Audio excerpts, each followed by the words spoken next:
Hey, did you call me? Yeah, but I'm actually on a live right now, but I wanted to listen in.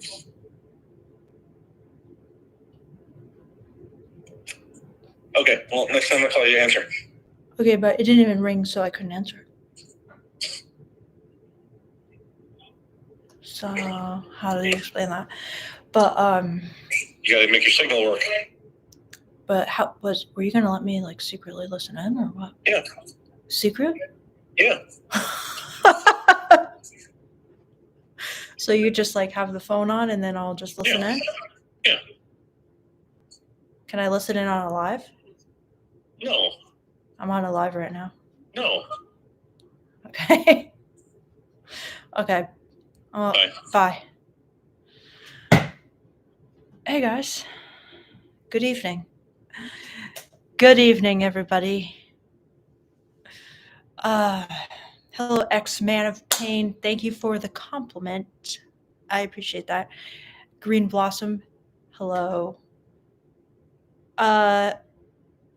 Yes, Clean Slate. I'm not sure what fun you're referring to, but if you're here to determine if you're on the naughty or nice list, don't worry, that's going to happen. So Mark says, hello? Hello. Careless Whisper. How would you say this? Hey, yo. Probably not. But hello, returns. Hello, EV. My nemesis on the lives at times, other times friend. Great to see you. Be the Christmas Miracle. Hello. I hope I don't offend you, Be the Christmas Miracle, because there's going to be a lot of people on the naughty list tonight, I bet. Nani, hello. A little bit of spying, he says. Yes. Beardo, sometimes he allows me to spy. Because sometimes he'll like secretly like record something for me because he knows I'm that busybody type. I like to know even when I'm not there. So is that illegal? Hopefully not. No, it's just all in good fun. But yeah, so anyway. Ex-man of pain, you're welcome. I don't know what to say to that, but thanks, ex-man of pain. Mark, I'm naughty. You know, Mark, I'm sure you are, and I'm sure a lot of people are here. Blaze says, hi, mommy. Good evening. Clean Slate says, oh, I'm on the naughty list. Are you? We'll see. EV says, can you see my text, Vic? I sent a lot of dirty talk lines the other day, but they weren't going through. I can't remember everybody's dirty talk lines, EV, from the time before, but, you know, YouTube might be censoring it, so that might be what happened. Yeah, sorry about that. I don't understand what YouTube censors, but I'm guessing it has to do with sex, so. Level 8. Hello, Level 8. How are you doing tonight? B, the Christmas Miracle says, hey, Non. I would like to say thank you for the last time we talked. I wanted to ask you, how do I heal my heart from the hurt that I went through with my now ex of 6 years? Be the Christmas Miracle, I am going to say the age-old wisdom that, in my opinion, the way to heal your heart is to have options. The way to not heal your heart is to just feel like, oh, that's the best I'm ever going to get, and there's no one else out there for me. I can't get anyone else. I, have no skills. I'm not doing well in the looks maxing department. That's like a perfect recipe for a broken heart. But once you start getting out there, things are going to start heating up again. So that's my advice, be the Christmas Miracle. If you don't have options, it's like guaranteed to happen. You're going to be in pain. Okay. The minute you do have options, you're going to be like, I miss her. That was a loss. And yet, there's a lot more fun on the way, if you know what I mean. Easier said than done, I know. Trust me, I know. Be the Christmas Miracle, but I feel like that's honestly true, what I'm saying to you. So what do you guys think? What do you think, be the Christmas Miracle? Clean Slate says, just thumbs up. Thank you for that, Clean Slate. And yeah, if you guys could thumbs up, supposedly that would be very good. So I would really appreciate that, guys. Yes, thank you. So, be the Christmas Miracle. says, I hope to eventually find the strength to trust and find someone to love again. So tell me the whole story again, Be the Christmas Miracle, if I'm not opening up a raw wound there. But, yeah. Valhalla says, Daddy is here. Welcome to the chat, Daddy. Blaze says, don't you like be called mommy? Not much, Blaze, not much, but, you know, perhaps for tonight I'll allow it because tonight I'm Mrs. CLAUS, okay? So tonight I'm going to be telling you guys if you're naughty or if you're nice. So Valhalla says, oh wait, Evie says, come to London sometime, Vic. You will love it here. I already do love it there, Evie. I'm obsessed. I love London. I want to go back ASAP. It's awesome. It's the best. It's so much fun. I love England in general, and I love London. So Valhalla says, gentlemen, options is power. Women always have options. Always you need options. Well, I couldn't agree more. Correct. I completely agree. Level 8 says, what romance novel or book, regular, do you recommend that best describes the feminine gaze? You probably answered this before, thanks. So, Level 8,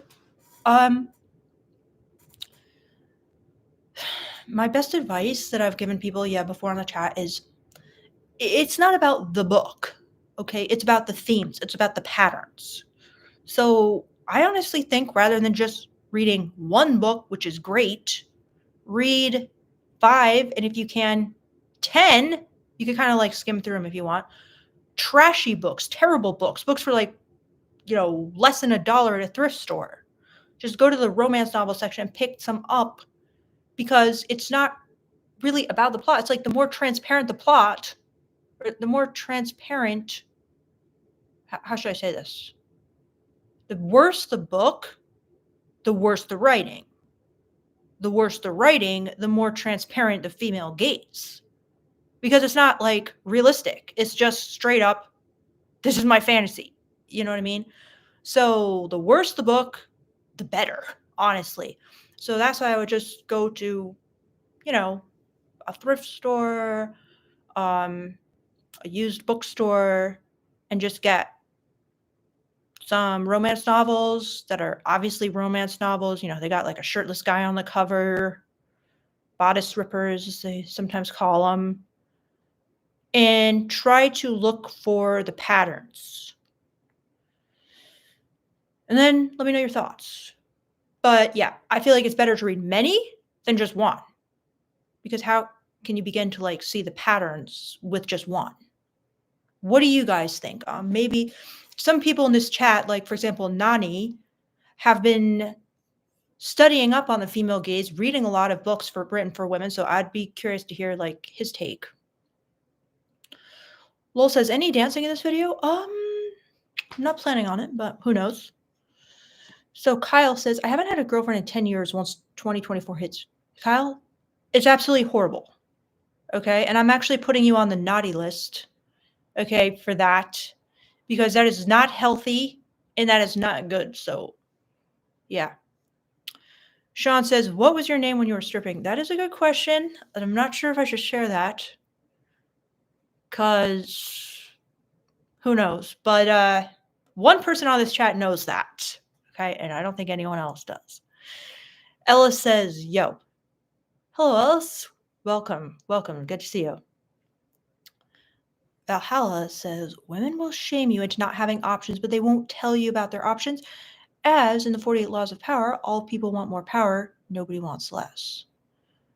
Well, I'm confused by this. Women will shame you into not having options. How do they shame you? By saying things like, oh, you need to take time to heal? Something like that? But I agree. Having options is power. So that I agree with. So Evan Wells wants says naughty, good, and nice, bad. Maybe I should change it because, naughty is good and nice is bad. That actually makes more sense in the context of dating. I like it, Evan Wells one. But it might be a little confusing to keep straight. So naughty is good and nice guys are bad. That's good. That's really good. That's real good. Okay. So I'm going to be giving you guys some pop quizzes, okay? And according to your grades, I'm going to be either putting you as naughty or nice. So, yeah, but I just want to kind of get through a little of the chat here first. So, SD Ricky says, when we stop judging ourselves based on others' way of thinking, things get easier. Life is simple. Trusting yourself is important. Maybe it's just like so simple that it's like complex, but I'm not sure, SD Ricky. You're probably right. So, Mark says, can't wait for the sleigh ride. Green Blossom says, would you upload shorter videos too? You know, I would. I would. Do I want to? No. Should I? Yes. Would I? Probably. That is my plan, but I don't like doing them. But it's bad. I know. Everyone knows short videos are the best. The shorter, the better. Come on. We all know this. I've been working on a few things for short videos, but I just prefer doing lives for you guys. I just prefer doing lives for like my true fans. Like I just enjoy the interaction. I enjoy the people who like actually want to watch the lives and like giving you guys the good information. Like when I just make these short videos, I know I should be grateful, but it's like everybody on the net is just commenting like very hateful things about women in my opinion, and I just get like so drained by it. So I like these lives better. But you're absolutely right, Green Blossom. I should, could, and would. So then 16th, Siddhant Jagushte says, just wanted to thank you for your immense advice. Thank you, 16. Thank you very much. I am very happy that it's helping you, or I hope it's helping you. Have you learned anything in particular that's helped you, 16? So Inuyashashino says, in your opinion, wait, let me just finish this question. In your opinion, how much dominance should men show towards a feminist woman? Okay, that's a complicated question, so we're going to have to get to that next. All right. First, let's get to Nani. Nani, you are so generous. Guys, wow. Okay. Nani, thank you. I'm very touched. He says, oh, yes. Last night when I went to Barnes & Noble's and I asked the librarian what's a good book to read, and I got Icebreaker and It Ends With Us. But then she was whispering like I stumbled on buried treasure. Yes. So Nani, he was telling me this. So he went to Barnes & Noble's to get some female gaze educational materials, i.e. books written for women, right? So he got this one that's really popular right now. I've been hearing about it too. I've been seeing it in stores too. Icebreaker, about like a hockey couple, like figure skating, hockey, whatever. And It Ends With Us, which like is super popular, like Colleen Hoover and all that. And then he said the librarian or the bookseller was whispering like I stumbled on buried treasure. Wow. So I wonder what she was feeling, Nani. Do you think she was kind of like, oh my gosh, I can't believe this guy wants to read like this kind of thing? Like, was she kind of like, oh, that's hot that this guy is interested in kind of like female gaze romance novels? Or was she kind of like embarrassed and kind of turned on because she's like kind of admitting to you that she finds it hot? And she's like, almost like, what do you think she was feeling, Nani, in that moment?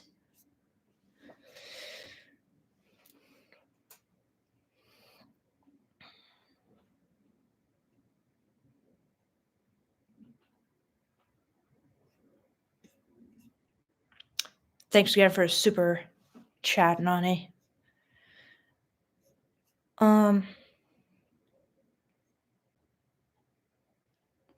So, all right. So in you are Shasino. Back to your question, right? In my opinion, how much dominance should men show towards a feminist woman? First of all, pretty much all women, whether they say they're feminists or not, basically assume all women are feminists. Because, how do I put this? Okay. even feminist women are going to like a guy who is dominant. Okay, now there's a spectrum of dominance. All right, picture a spectrum here. Okay, at the end of the spectrum, there is a guy who is just doing the things that women expect a man who's good with women to do. That's the starting line. That's the baseline. Like, I actually made a graph about this, a little drawing for you guys, and I was just waiting to perfect it, but I could maybe show it to you guys on the live. But all right, you know how you guys say women wait at the finish line and pick from the winners? Yeah, and guess what the finish line is? That's where they believe real men who they are actually considering for dating begin. And that line is also the start of the dominance spectrum. Because according to the hypermasculinity bias, if you watch my blind spot videos, real men in women's mind have dominant traits. Okay? So at the start of the dominant spectrum, right? There are things like planning the date, asking her out on the date, being the pursuer, being the one who pays for the date, being the one who escalates things on the dates. Okay, those are just the basics that women expect in dating, but they're also dominance light, if you will, LITE, right? Now, the more the woman gets to know you, okay, the more she might feel safe enough to trust you with her submissive instincts or whatever. Okay? Now, a feminist and a non feminist woman are still going to expect you to do the things at the start of the dominant spectrum. And a feminist and non feminist woman are still probably, not every single one, but probably going to like some dominance light in the bedroom. Okay? Feminism is something that allows women to speak up for themselves, to value their own agenda. Okay, so there's really not that much difference between a feminist and non-feminist woman. And I know you guys on my channel, you fucking hate feminism, but that's another blind spot that I'm going to talk about in my blind spots part 2, because you're pointing your finger at the wrong villain. It's not feminism, okay? Before feminism, we were basically enslaved, okay? We did not have rights. So feminism is important for women. So don't blame feminism. You still got to be dominant. You got to be on the dominant spectrum, okay? And it has nothing to do with whether she's feminist or not feminist, okay? A feminist woman is just going to be more, she's going to understand more issues that women face, basically, okay? Because she's actually thinking about them. Now, I got a super chat here. Phoenix King, thank you so much for your super chat. He says, met this girl. She's texted me every day the past month. Recently texting me less. Am I doing anything wrong? I took her out twice. We are both busy people. Advice? Okay, so here's the thing. She's texted you every day, but recently she's been texting you less. So without seeing the text, I can only really guess, okay? If you could send me screenshots of these texts, and I could see if you like made a mistake. But some typical mistakes people make is the woman is expecting you to be interested in her, push the conversation along, continually ask her out on dates, especially in the beginning when you've only been on 2 dates. So if you're not seeming interested enough in her and suggesting enough dates, at a certain point, she's going to kind of be like, I don't know if this guy's interested in me. one, maybe she'll become less interested in you, but probably more likely she will try to withdraw in order to kind of like force your hand and make you, by withdrawing and playing hard to get, she's hoping it will create more interest in you. Okay, so it could either be she's actually withdrawing, like maybe she kind of got like bored or annoyed and found someone else, or she's trying to withdraw so that you will pursue. Do you know what I mean there, Phoenix King? So it seems to me like 2 dates in a month, that's not very much. So my guess would be that you're not asking her out enough. Like she's kind of expecting more to see you than to see you twice in a month, and that she's kind of like feeling like this is going nowhere. So that would be my guess, Phoenix King, but without seeing the actual screenshots, I don't know if like maybe you offended her or like you're not asking her any questions or what, Phoenix King. So if you want to send me a screenshot to my email, I could look at it. So Phoenix King says, that makes sense. I've been gone for a half a month and we'll be back in about a month. She works Monday through Saturday, gets off at 6 p.m. I could take her out more. True. Yeah, that's pretty much what it seems like then. Phoenix King. So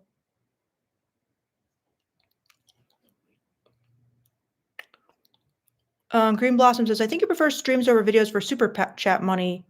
Smirking face. It's okay. I would too. Well, I don't like the assumption there, Green Blossom, because actually a lot of my short videos actually make more money than the super chats. I mean, than the lives. Like I could make like thousands of dollars on some of the short videos versus maybe like $100 or something on some of the lives. So I don't agree and I don't enjoy that, assertion that I'm lying, but it's okay. So yeah, I just like doing the lives better. So, Phoenix King 77 says, and I won't lie, the past few days I've been talking about me a lot. I could ask her more questions. Thank you, will do. Okay, Phoenix King, you know what to do then. Yeah. The women are expecting you to be the initiator. If he wanted to, he would pursue them, all that. You know what I mean? So,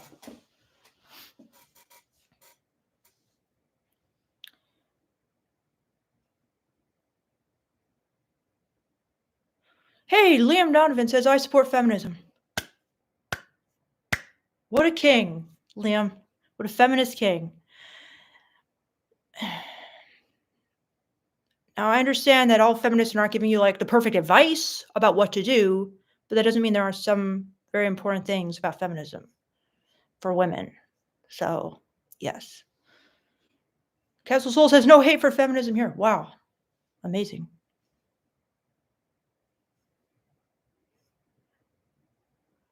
Hello, Halo player of legend. So then Nani says, I feel like I broke into a new world. And she was like, OMG, you're a dude. How are you here? Oh, wow, Nani. Yeah. You broke into female gaze land. Wow. That's kind of how I felt when I worked in a strip club. I was like, here I am in male gaze land.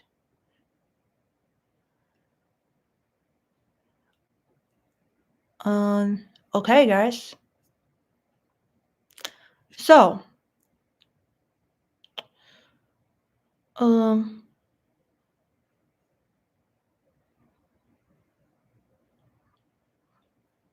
right, guys.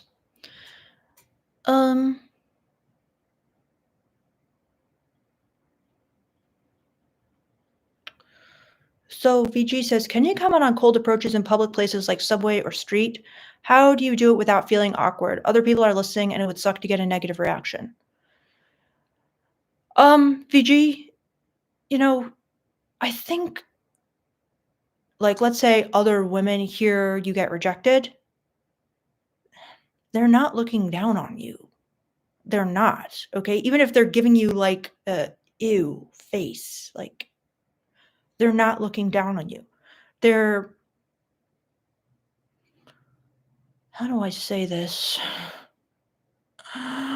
Somebody make me do a truth bomb here. They feel, I don't want to say this because I'm just scared that you guys will be like, oh, that's evil female nature for you.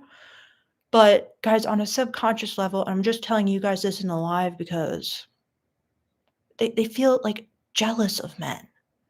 They respect the fact that men have the guts to do things like approach. Okay? They feel it's their role to either kind of like reject or accept, but they respect, they're like, basically like, this is why men run the world. They're like, because they got the guts and the balls or whatever to do stuff like this. Okay? So they respect it. So whether they give you a mean look or not is kind of like meaningless. All right? They expect, he's a man. This is what men do. They ask girls out. They get rejected. And they're strong so they can like bounce back. So the negative reaction that you see is not the full story. I promise you this. Like, I've been sending Nani a lot of videos about the advice that women give to other women. And back me up here, Nani. Isn't it just all like, men are hunters? It's in their nature to like basically like go after what they want. They love the chase. They're built for the chase. Okay, so this is how women are perceiving you. They're like, that's a man. He's built for the chase. He's strong. He's resilient. Like I talked about in my blind spot video, the hypermasculinity bias. They don't know that you're like crushed and that you feel like, a pervert or, just sexually like repulsive. They don't know any of that. They assume you're like a guy who gets a lot of women and that's what you do. You face a lot of rejections and sometimes you get an acceptance. So, VG, trust me, it's not the way guys perceive it. It is the way guys perceive it, but I'm just saying women do not perceive the way you guys perceive it. They're seeing something totally different. They're seeing a guy who has kind of like this boldness they admire, and where it's in his nature to just approach or not approach, to get rejected and keep going. That's how they see it. Do you know what I mean, VG?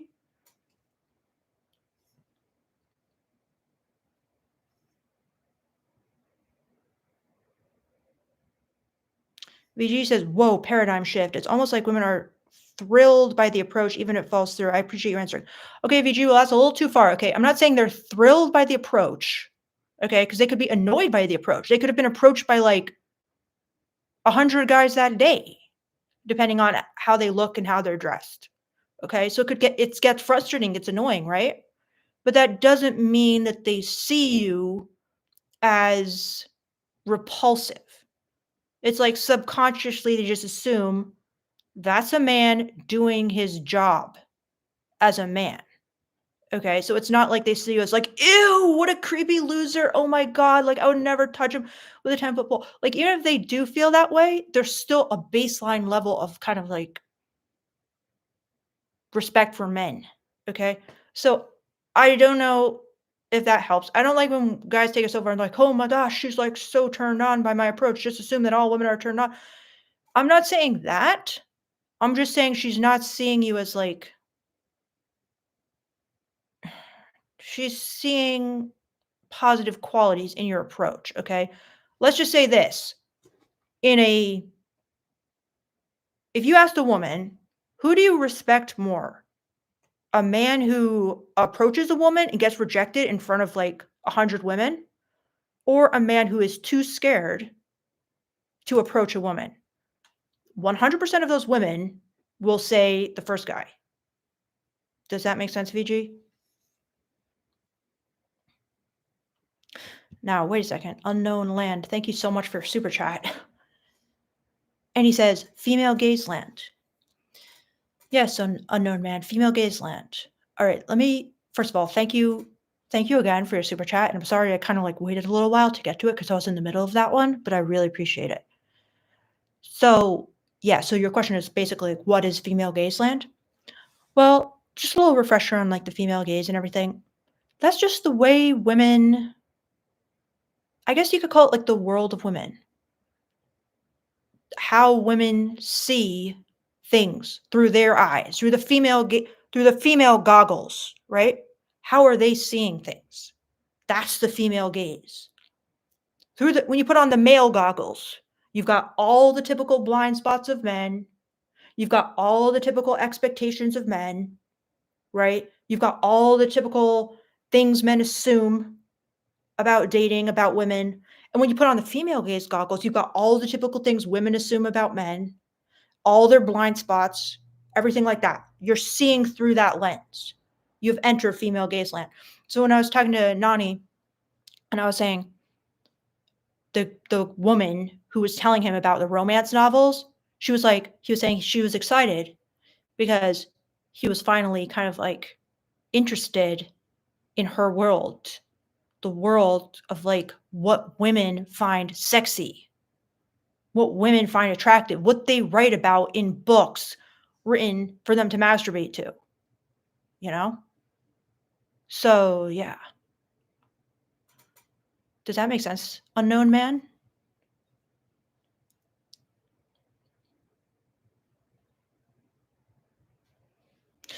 All right, VG, does that make sense?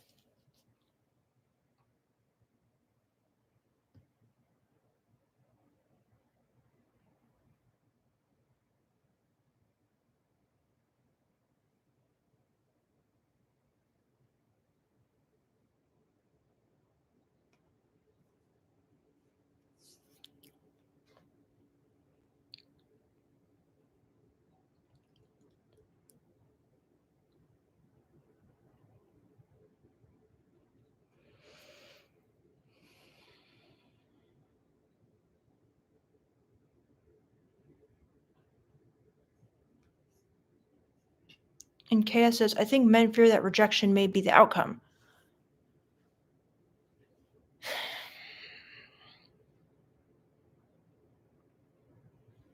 I've kind of gotten out of my truth bomb ways, guys. Because I did get a little negative feedback about it. People were saying, you've gone too far. You've gone too far with the truth bombs. Now you're just hurting people. So I'm a little bit hesitant to give you like a harsh one, KS, but I don't know. Let me know if you want one.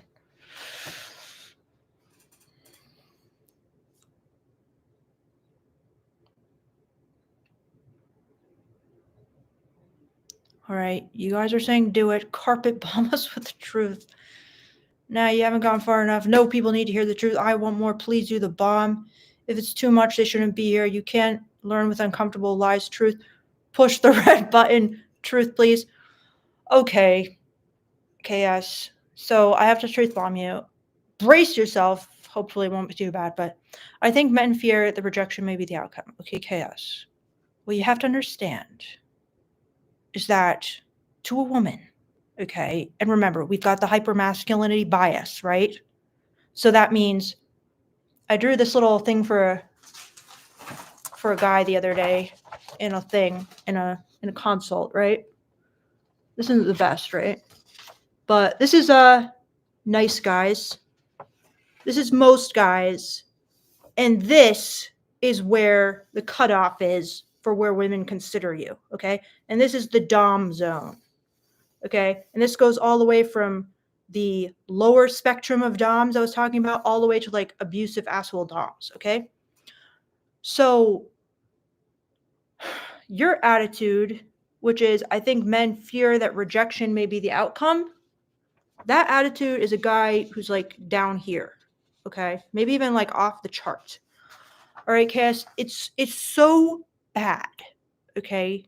It's so bad that if you have this attitude, like it's like you're on another planet, okay? Because if women knew you had this attitude that rejection may be the outcome and that rejection would like because you're so afraid that you could get rejected, it's like you seem to them like a small child, like at the age of 3 or something like that. And I know this is harsh as fuck, okay? But this is how women are going to perceive it. They're like, he's a man, and he's so scared of rejection that he's like possibly going to give up his chance to like reproduce on planet Earth. Like, that is not the kind of guy that I want anywhere near me. So you have to, and you might have just been commenting like, this is what they fear. Okay, so this isn't even about you, KS, but this is just about that attitude, okay? You have to like take that, crush it, and like throw it in the trash, okay? Because in order to work your way up this scale, right? From you're off the chart here to nice guys, to most guys, to average guys, to even get to what is the finish line for you guys, which is where you start getting options as a man, which is the starting line for women because they're choosing from all the winners, as you say, right? You're going to have a different attitude. You're going to have to say like, yeah, I get rejected a lot and I don't fucking care because I'm going to do whatever it takes to be successful with women. Rejection is nothing compared to, like, you have to be okay with rejection to even enter this race. So if, I don't know, that wasn't the best truth bomb, but do you know what I mean, Kaz? I'm just trying to get across to you just how a guy with this attitude will never turn a woman on. Like, never. Like, it will make everything like shrivel up, like literally. So that's why I'm talking to you and I'm saying, please, this whole green light attitude, it's common, right? Like I said, nice guys have it, most guys have it, average guys have it. Okay? But guys who start at the beginning of the Dom spectrum do not have it. Okay? They've kind of like made a switch where they're just like, okay, I know that as a man, I'm going to have to be that dude like in the ring who faces rejection, and there's no way around it, and I have to accept it, and it's a harsh, cruel world, but that's what they're attracted to. Okay? And they're not attracted to anything down here. Nothing. Except maybe if you're rich, then they'll like use you for money or something. Until you have the hypermasculinity baseline attitude that they expect, they're not going to consider you as a real man. Like, does that make sense?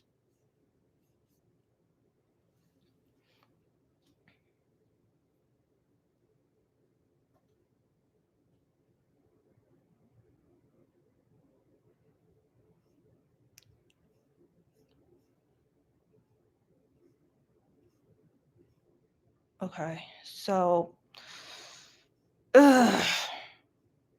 how, let me read some of you guys what you thought, because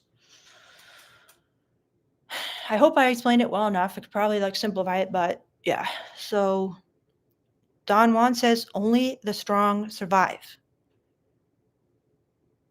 That's the harsh, cruel world we live in, is it not?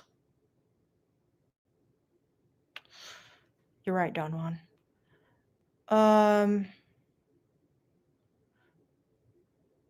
Don Juan says, this is how we get better, y'all. Exactly, Don Juan. I like your attitude. KS says, I want it. Say what is on your mind. Thanks, KS, for allowing me to truth bomb you. VG says, when's your next live? I'll get some more questions. Right. I only do them like randomly when I'm bored. Liam O'Donovan says, okay. No thanks. There's a channel called Homath has a chart like this too. Send me a link to that video and what his chart is like. Tony Armstrong says, rejection for a man, it's not just women, it comes with the territory. Yep. Swartier says, ouch, WTF. Yep. The truth hurts, Swartier. I'm sorry that I had to do it to you. Swartier says, goddamn, didn't expect a truth nuke. Oh, thank you for the compliment. Ella says, thanks for the harsh truth. Wow, you guys are awesome. Aziz says, nah, this is awesome. I need to hear this. James says, yep, unfiltered and with illustrations. That's why I like your channel. Okay. Thanks, James. Harry says, harsh, but truth is truth. My bunker wasn't deep enough. Level 8. Thank you so much. So thank you for your super chat, level 8.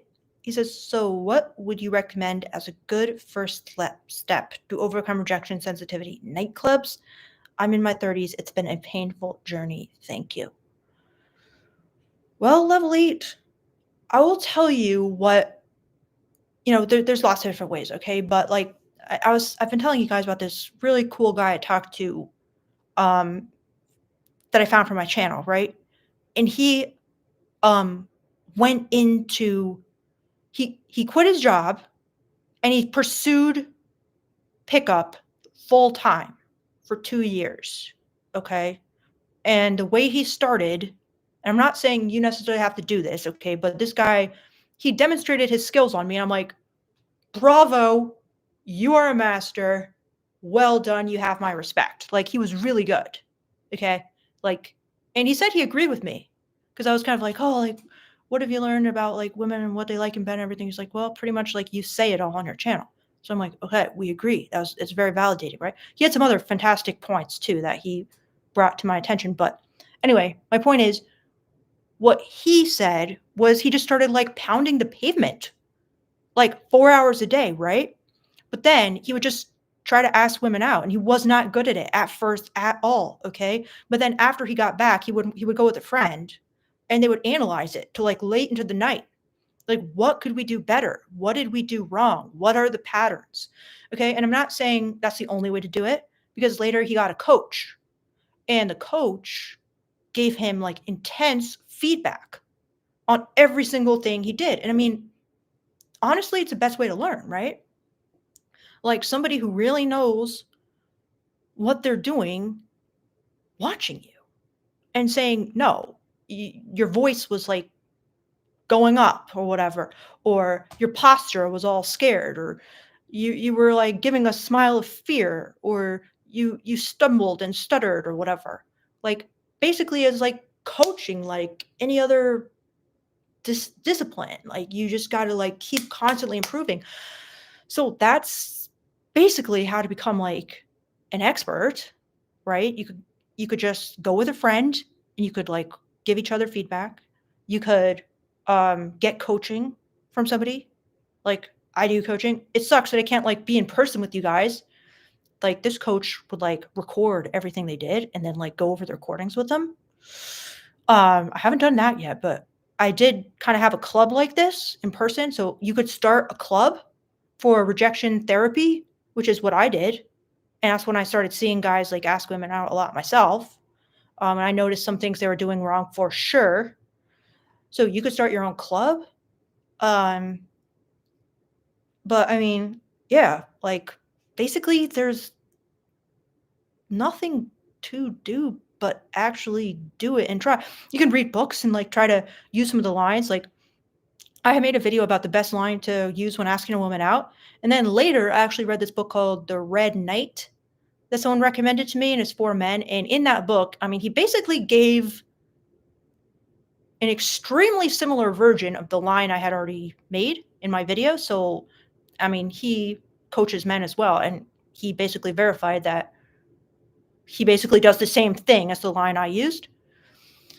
So, yeah, it's been a painful journey. I believe you, and I know it's painful, okay? It's not easy what you guys do. It's hard. It's rough. It's a painful road, okay? Because you're trying to become a man that a woman truly respects. Like she truly believes you are better than her. And that's kind of why she's attracted to you. So, in order to do that, you have to become better than her, and it's painful. It takes like hard work. So, level 8, these are just some ideas.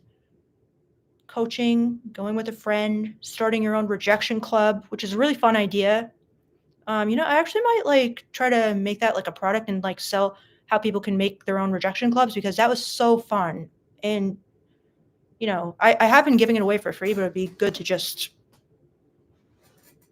I don't know, put it as like a product I could sell. So anyway, but yeah, you could start a rejection club. If you want level 8, you could email me and I can tell you about it. So yeah, those are just some ideas. What do you guys think? Any of you guys have better ideas for level 8? I'm sure you do. I'm sure some of you guys have great ideas in the chat. So what do you guys think?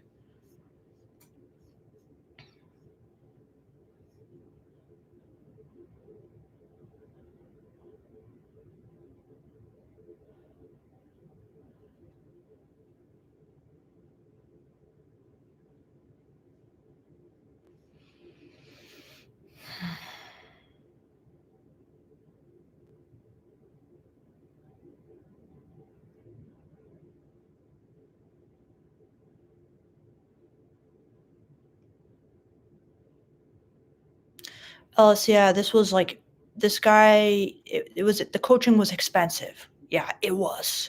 Okay. Freedom Fox 1.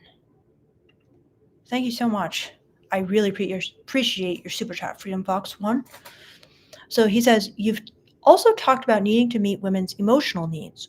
How do we do that without seeming like an overly sensitive, nice guy? Okay. So I've talked about this with my boyfriend too, and he gave me his perspective on it. And his opinion was basically that as long as you're kind of like the rock most of the time, like you kind of accept the masculine role as kind of like the one she can like lean on, it's okay to be sensitive like some of the time. You just don't want to do it the majority of the time to the point where she feels she has to take care of you all the time and she cannot rely on you, okay, in the masculine role. So that being said, though,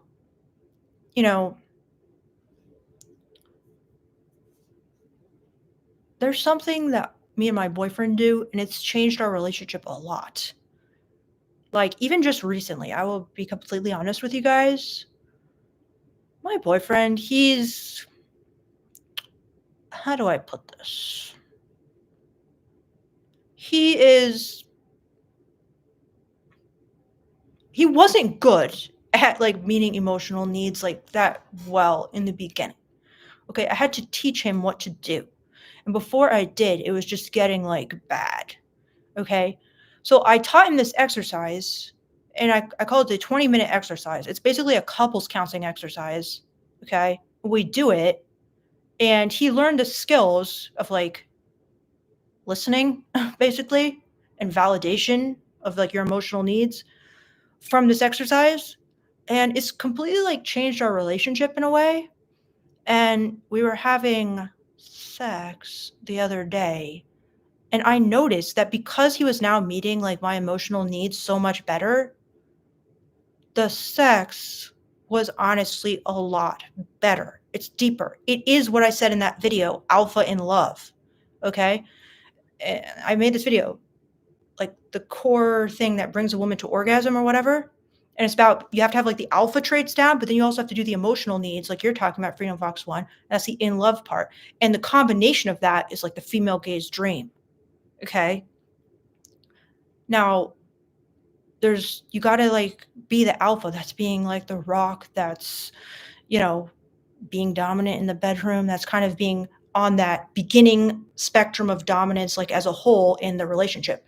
Like, I don't know if you were here earlier when I was talking about the spectrum of dominance, the beginning part of that spectrum being basically meeting the hypermasculinity bias that women have in their heads, meeting the masculine gender role. Okay. So that's kind of like the alpha stuff, right? But then the in love stuff is about meeting women's emotional needs. Okay. And when you do that, she kind of has like the complete mental orgasm. Like, if you can be dominant in the bedroom and also meet her emotional needs, she doesn't want anything else. How many guys do you think can do that? Not a lot. Okay. Either they can't be dominant in the bedroom, they cannot meet the masculine gender role stuff, or they just have no fucking clue how to meet the emotional needs. So when a guy can do both, it's basically like, what more do I want? What more do I need? That's everything I've wanted. That is my female gaze dream. That is what I thought love would be like when I, was fantasizing about it as like a little girl. So you have it. Okay?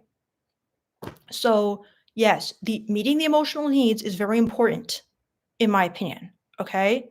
And it's not sufficient because like I said the alpha part is very necessary.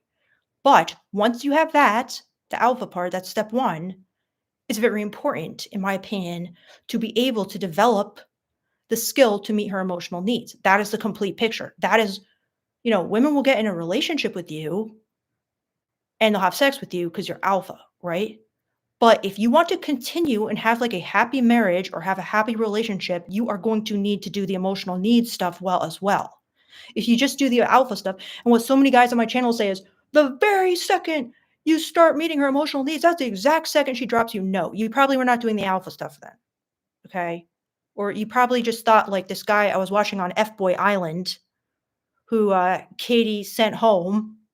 And he was just like, what do women want? I thought they wanted you to be all emotional and vulnerable and sensitive. That's why on the very first time I met Katie, I just poured my soul, my heart and soul out to her, just like, shared all my problems with her and it backfired. So what do women want? Women don't know what they want.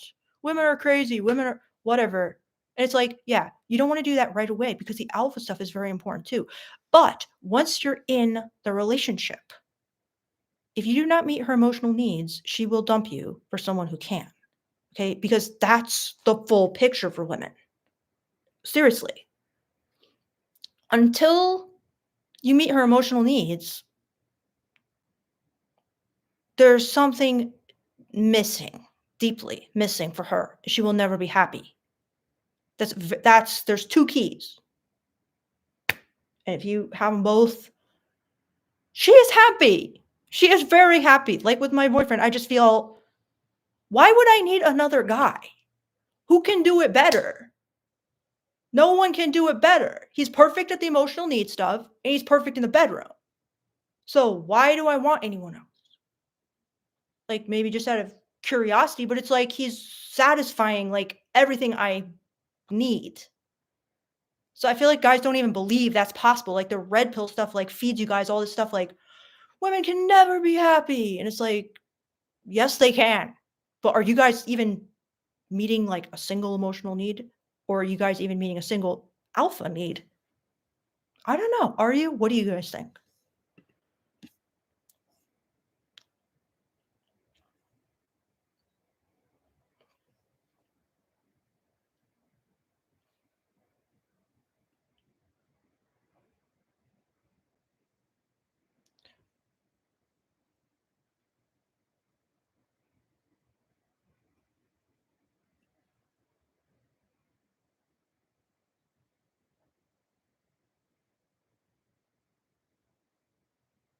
Um,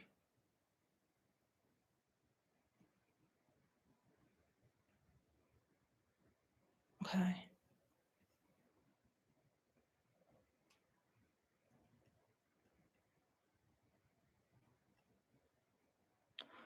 So, and just to Freedom Fox, I'll just say like one more thing about that. Okay. How do you meet their emotional needs? Okay. Learn the 5 secrets. Okay. I made a video about it, but that's what my boyfriend did. He learned the 5 secrets of effective communication. Okay. It's basically thought empathy, feeling empathy, and the disarming technique. That's all you need. Okay. Thought empathy. If she says something to you, you basically paraphrase it. Feeling empathy. You say, based on what she said, how she might be feeling. Like, oh my gosh, sounds like you might be feeling like pretty worried about that, or maybe even angry. Perfect. This is gonna feel so fucking good. Then the disarming technique is you try to find the grain of truth, hearing the music behind the words, and try to disarm whatever she's saying. So basically, like, let's say she's saying, you kind of hurt my feelings like when you said that. And she said something like something like you didn't even say. You could just say something like, "You know what? I think you're right. That did come off kind of harsh." And I can understand why that would have been like hurtful. Do you want to talk about it? I mean, that would be like a fucking dream if a guy responded like that. Would be like melting, like, "Oh my gosh, you are so amazing. Like, I love you so much. Like, thank you." Okay? So, I really wanna make a video about this. I've been kinda saving it, but I have made a video before about the 5 secrets, but it's just kind of long. But anyway, the 5 secrets, and you can guys, if you wanna learn about them, it's this book, Feeling Good Together by David Burns. Feeling Good Together. It teaches you.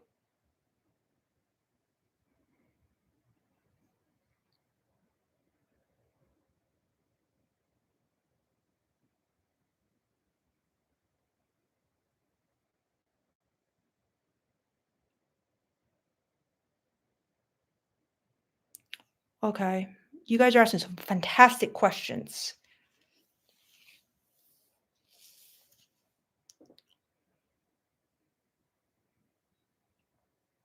Ella says, "Yeah, if the guy can hit the nice guy traits, but also the bad boy traits and be good in bed, most if not all women would be happy with that." I agree, Ellis Jackson. I totally agree.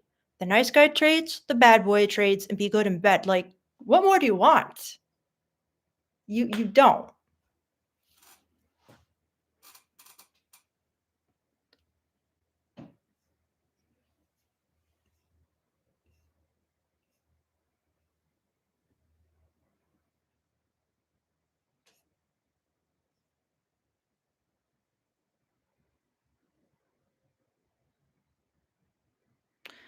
Blue Lock says, "I think most guys these days need much more focus on being alpha than meeting emotional needs. At least that's what women are telling us with who they actually go for."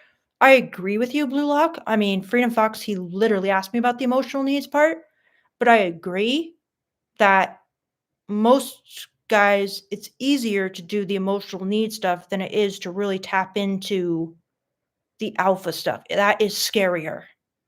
It is a lot scarier for guys. And it's kind of taboo as well. And it kind of takes risk. So yeah. Um wow, thank you so much. I wish I could pronounce your username better, but D, thank you so much for your super chat. And he said, "Thank you for all that you do." I really appreciate that. D, let me ask you a question. Like, were you getting anything in particular out of it or any certain video you liked? But thank you so much.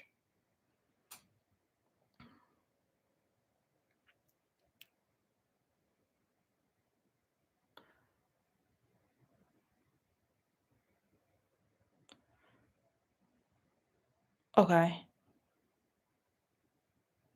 Ronnie Rose says, "Okay, I was talking to a girl I like, and she started talking about wearing a skirt and getting catcalled in the street. How do I respond to this? Me personally, I say I'm sorry to hear that and hug her." That's actually a pretty good response for in person. Um, is that so? Is it like over chat or in person?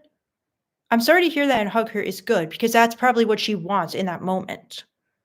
Like if she's basically saying like I felt like really scared in the moment or it was like really violating experience, then I think what you're saying is really good. Um yeah, I mean, it can be really scary for a girl to get catcalled.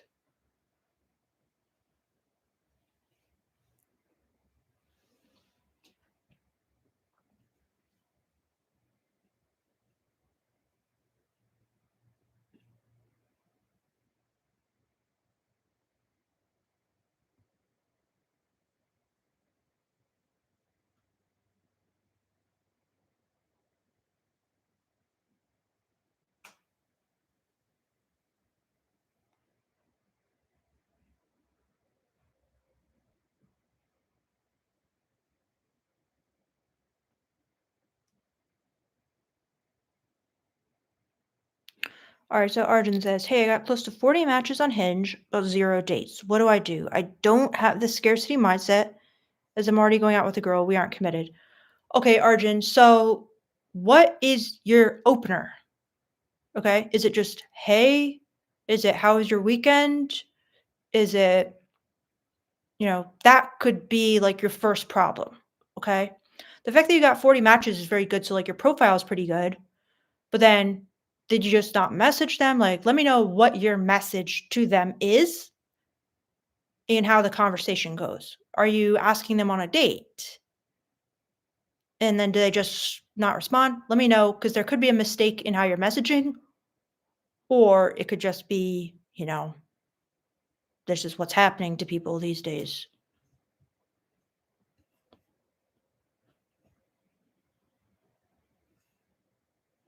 Freedom Fox One says, "Thanks, really helpful response. As you describe it, the emotional stuff sounds easy. It's sharing personal insecurities that guys often regret." Yeah, I think so. It's like you have to be. I mean, you can definitely do it. Like my boyfriend, he's shared like personal insecurities with me, but it's not that much. But when he does, I like it. But I mean, it's like rare. I wish it wasn't as rare, but yeah. Don Juan, thank you so much. He says, "Just showing some appreciation," and he's super chatting me. Thanks, Don Juan. Um, that's very nice of you, Don Juan.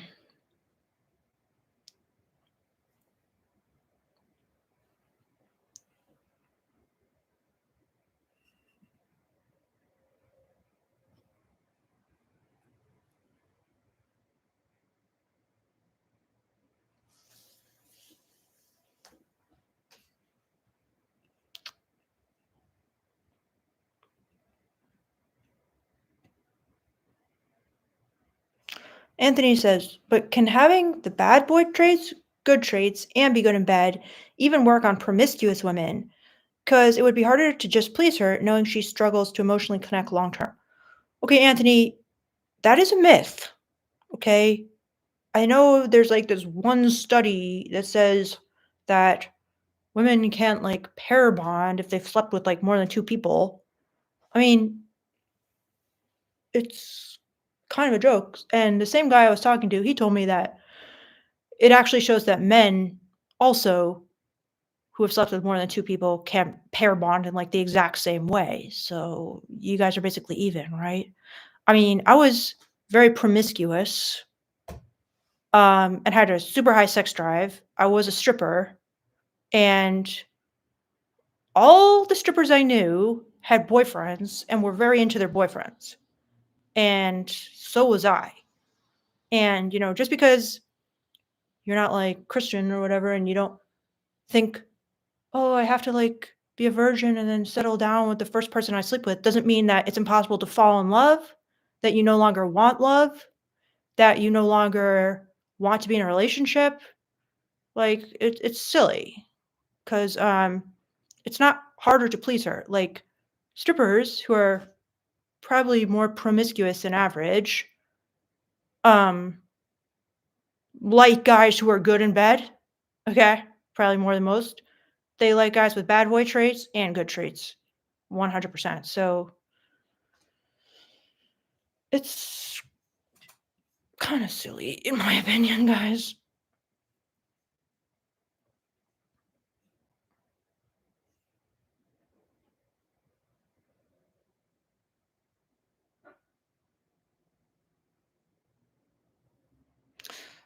Arjun says, "I talk about something on their profile and they ghost when I try to ask their schedule and set up a date. I do have light conversation with them, but they ghost when I'm setting up the date." Well, Arjun, this seems to be something that, I've been hearing from like more and more people. It seems perhaps that like, you know, online dating apps are like people are on there for fun. They're like overwhelmed with online dating apps. But I don't know. I've been hearing this from like more and more people because like what you said is kind of, you know, it seems like what you're doing is good. asking about something on their profile, and then they actually are interested in you and they continue messaging with you. And then when you try to ask for their schedule and set up a date, it seems up to that point you've pretty much been doing everything right. They just don't feel like going out on the date. Yeah, I don't know, like, exactly. I mean, I know it's probably the same as ever that women are just like saturated with so many options. Okay. But it seems like people are just like wanting to go out less and less, meet in person. I don't know. Maybe it's like TikTok or something is just so much more interesting than like meeting somebody on a date. What do you guys think is the reason for this? Because it doesn't seem like you're making any mistakes from what you've told me, but yeah. What do you guys think?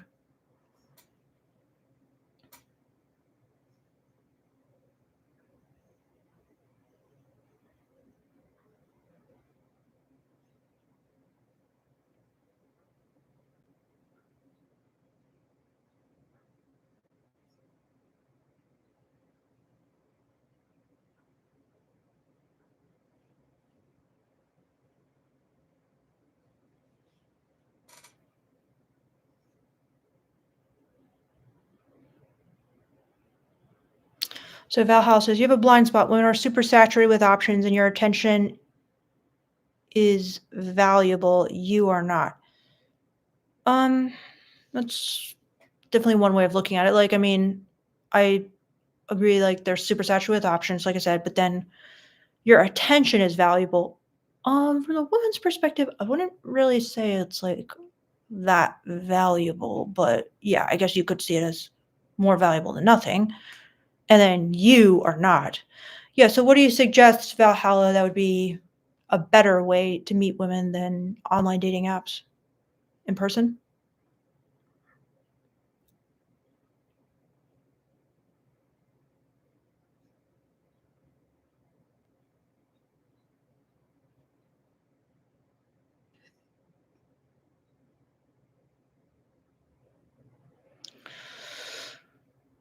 So Ella says, I met a stripper a few months back who seemed to take a liking to me. We were just chatting and having an okay convo, but I couldn't take it seriously because I thought she just wanted a lap dance or something. I should have asked for her number anyway and seen what would have happened.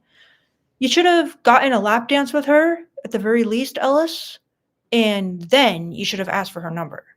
Because in a lap dance, actually, you can kind of like chemistry can occur, okay, in the lap dance. And then you should have asked for her number after that. And then if she was like, no, I don't want to give it to you, before you left, you should have tried one more time to get her number and then just left. If she didn't give it to you then, you know. But you should definitely have tipped her. You should definitely have bought a lap dance. And then you definitely should have asked for her number. But you can go back to the strip club and try to see if she's there again. And this time get a lap dance from her. But a stripper, they will kind of like feel a bit, I mean, it's better to buy a lap dance because then they at least know, like, okay, every other guy here wants a lap dance from me, and it's almost like an insult to them if, like, you just refuse to buy one. And yeah, I know it's like tempting as a guy to be like, oh no, but that makes me stand out. It doesn't really. And that's not how strippers see it. Okay. It just kind of seems rude. Like if there's a guy in a strip club and he's not tipping and he's not buying dances, they don't like you. They're just like, ugh, why is that guy here? He's annoying. He's just kind of wasting our time. He should know that it's like you go to a restaurant and you don't tip. Like the waitress. It's kind of like rude to the waitress. And then you try to ask that waitress out. She's like, you didn't even tip me, bro. You know what I mean? So it's not over though, Ellis. I would go back and try it again.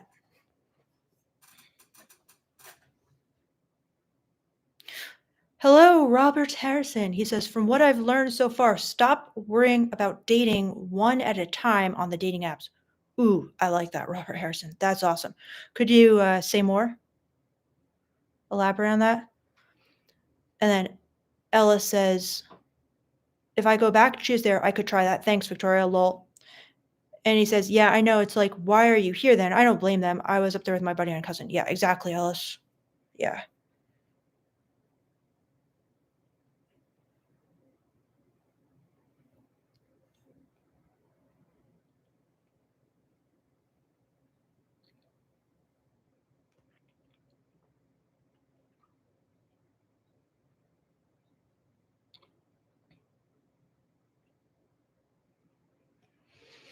Wes, I hate to truth bomb you, but you are. I don't want to do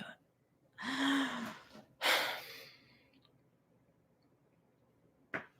I'm not gonna do it. So, guys.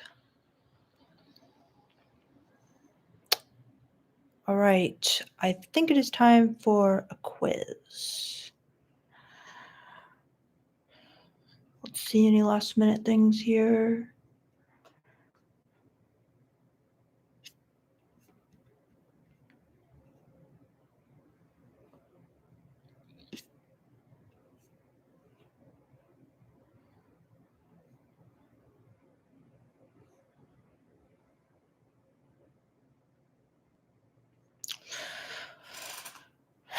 Devil Around Midnight, I actually think this is a good point. Women like talking on text. It's safe and they have control and can gaslight you. I mean, I think it's a strong use of gaslight, but yeah. About who they believe they are, just play along. Yeah, I think that's, they feel safe texting. And then when it comes to actual dates, like, oh, fuck, now I actually have to like talk to this guy, possibly put myself out there. It's more intense for them. Charles Womack. Thank you so much for your super chat, Charles. And he says, something tells me that you are married happily. I am happily in a relationship if I'm not married. But thank you, Charles.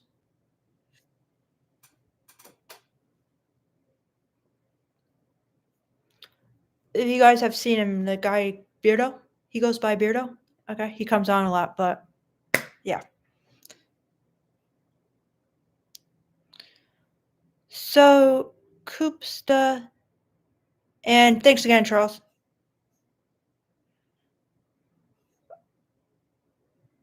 Robert Harrison says, I'll explain more about my recent adventures in an email if you want more.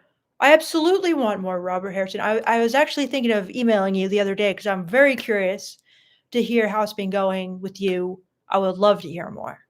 So, yeah, please do if you have the time.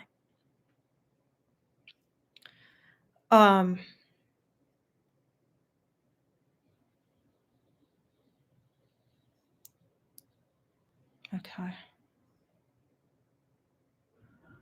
Hey, here comes Beardo now. Let's see if he'll get on the chat with us. I hope. Let's see.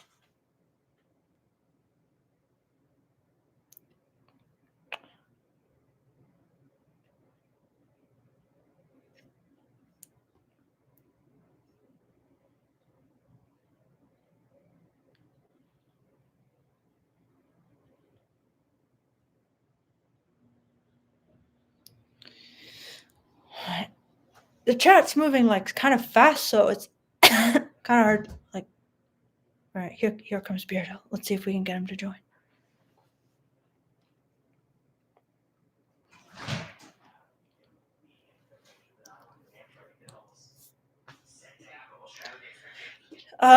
Beardo?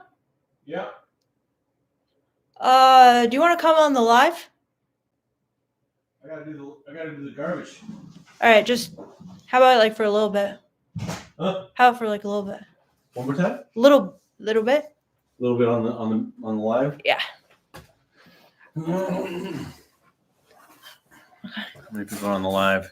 129. I don't come on for less than 250. So What's up? everybody, this is Beardo. Okay. Should I tell him your real name or just? I don't care. Okay. You say it all the time anyway. It doesn't matter. Okay. So, Don Juan has a question for you. Okay. Why do I always... No. Why does he always attract women with boyfriends or married? Why do I always attract women with boyfriends or married? Don Juan. I don't know. I don't know you, bro. Okay. All right. Let's just leave level 8. Hi, Beardo. All right. Let's just take this question at face value. Okay. Let's say this person, Don Juan, is always attracting women with boyfriends or who are married. I mean, to me, I immediately conjure up an image of somebody who doesn't look like boyfriend material. Somebody who looks kind of like dangerous. Somebody who looks like, we got new colors on the frickin' lights now. It wasn't enough. So I don't know much about that, but here's something I do know about, and I think it's related. A lot of guys say like, oh, like before I got married, you know, like women wouldn't give me time of day, but now like I got a ring on, and now like, you know, women are really into it. Yeah. I'm almost certain that what's happening there is women won't approach a single guy on very rare occasions will they approach a single guy, but they will approach a married guy because they know that like a married guy is much less likely to approach them. So let's say, you know, you got a woman, for some reason, she doesn't care if the guy is married or unmarried, right? She wants to date them or go out with them or fuck them or whatever, either way, right? So she might force an unmarried guy to chase her, but she knows that she's got to like be forward with the married guy. You know what I'm saying? Yeah. Does that make sense? Of course. Good job, Dan. Yo, Beardo. Yo, Gamer Goblin. What up? Sweet Venom Capone says, what is a chart for automatic wetness? Were you talking about this? Hey, Beardo, does your woman like it when you're getting jealous? Do you even get jealous? Can I answer that? Yes, she likes it when I get jealous. And yes, I do get jealous. I mean, I'm not crazy. Like, I'll just like acknowledge it, right? Like I'll say like, I feel jealous. I don't like it when you talk to guys. But I'm not going to stop her either, you know? So then there's how you feel, and then there's how you react to it. You know what I'm saying? Good answer, dude. Dude, Liam says he has found an angel. Who has? You. You? Yeah. I don't know angel. You know what I'm saying, guys? All I'm saying, you know angel, all right? All right?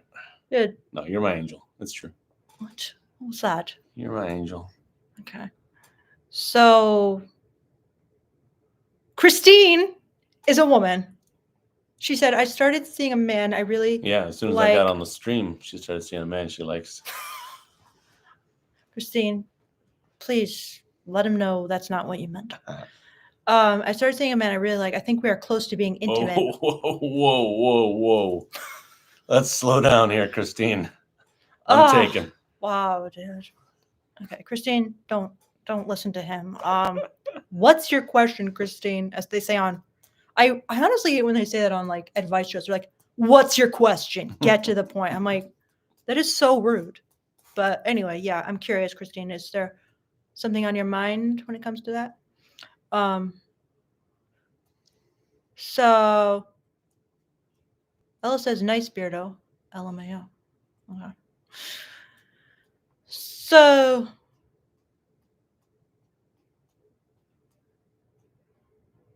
KD6 says, how did you guys meet? Do you want to tell them? Do you want me to? Okay.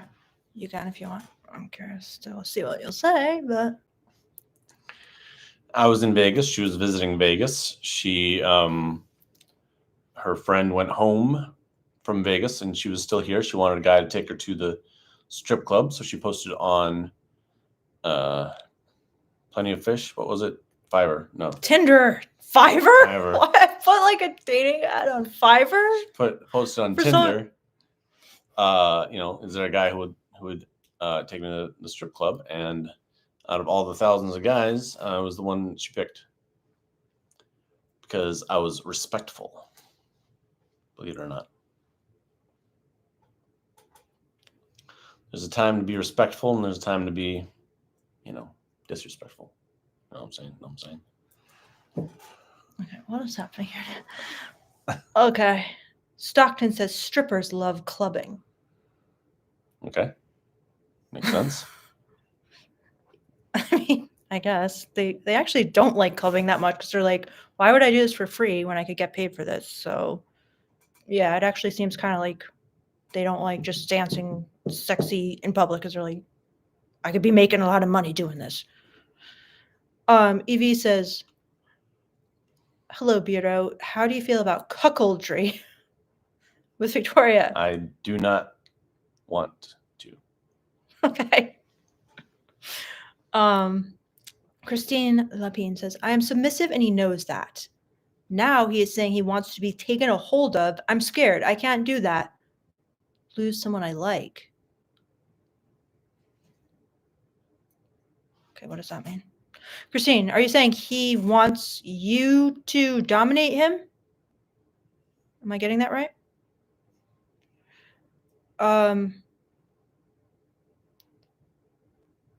Sweet Venom says, I'm really into your charts. Can you make a chart book? That's awesome. That's an awesome idea. Yeah, that's a really good idea. I like that. That's actually something I'd really be into. It's really good. Lanky Sapien says, love your videos, by the way. Thank you. Christine says, yes, he wants her to be dominant. Christine, what are you thinking? Christine, why? But you really like him, I guess. Well, Christine, is it worth it? That, like, he's a sub and you're a sub? Is it really going to work? Well, you could try it, Christine. What do you think? You're just kind of scared because, like, you don't know how to do it? Yeah, what would you recommend for that? I don't have much of an opinion. What? Evie says, Beardo, what are a few tips to tame a bratty woman? Great question. When you come up with them, Evie, email me. beardospeaks@gmail.com. You don't know it? Because he knows. This guy's the master brat tamer. Teasing is obviously good. Teasing? Yeah. Like, in what way? You just like, I mean, it's a very delicate thing, like it's very hard to like know where the line is, but like you gotta like tease them, make fun of them a little bit, without like really insulting them. And so, you kind of start there. Eventually, like it becomes more physical.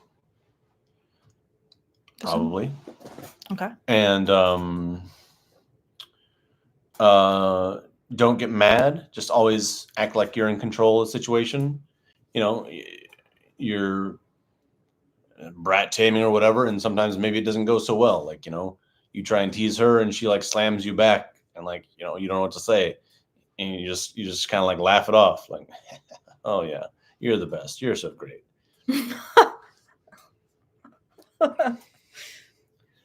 You're so cute. You're so cute when you do that. So you're actually like really threatened in the moment, but you just play it off like that? Not necessarily threatened, but like, yeah, you play it off, like, sometimes maybe you're like trying to force her to do something or whatever. And like you go over, like you go too far and, she gets mad or whatever. And you just, it's okay. You just like roll with the punches, I think rolling with the punches is a really big part of brat taming. Passing her shit test? I don't know if passing shit test is really a brat taming thing. Yeah. Do you ever David, why don't you ever get threatened like a lot of guys when, women like push back? It's like, I'm not going to stand for that. I don't have to put up with this. Why do you just enjoy like pushing back? Well, because a lot of guys have that problem where they just think like, I'm not going to take this disrespectful treatment. The whole premise is it's a brat, right? It's a bratty girl, you know. She's spoiled princess or whatever, right? So, like, if you're not able to deal with that, if you're not able to accept that, like, what are you doing? It's like, you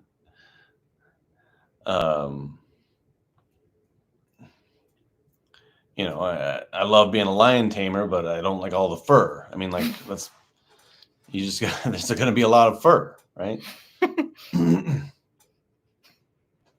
So, if you're going to brat tame, you know, you're going to have to put up with a lot of attitude, but, you know, I think it's funny. You think it's funny? Yeah. Do I ever like push you too far? Who? What? Me. Do you push me too far? No. You wish. So, do you think I'm a brat? You are a princess. I don't know if it's quite the same as a brat, but yeah. What's a princess? You like being spoiled and you like getting your way. Okay. BPD chicks are the best. Do you know what that means? Nope. Borderline personality disorder. Pass. All right, guys, you got a master here. All right, a master dom. So ask him some questions if you guys want to know, because this guy's a master brat tamer. Nobody's better. He's the best dom. So, well, let's get some fucking super chats going for Victoria here. I mean, come on, this woman is handing out pure gold to you for an hour and a half. Some people super chat even out lately. $3. Don't insult the super chat. No, I'm not insulting $3. I'm just counting it up. Like, yeah, $1, $3, $2, whatever. Like anything counts. But I'm just looking back. Like I appreciate the guy that gave $3, but nobody else gave anything. Yeah, they did. Well, it's just not showing in the chat because it's like farther up in the chat. Well, they did. Bunch of cheap ass motherfucking. Dude, no. All right. So.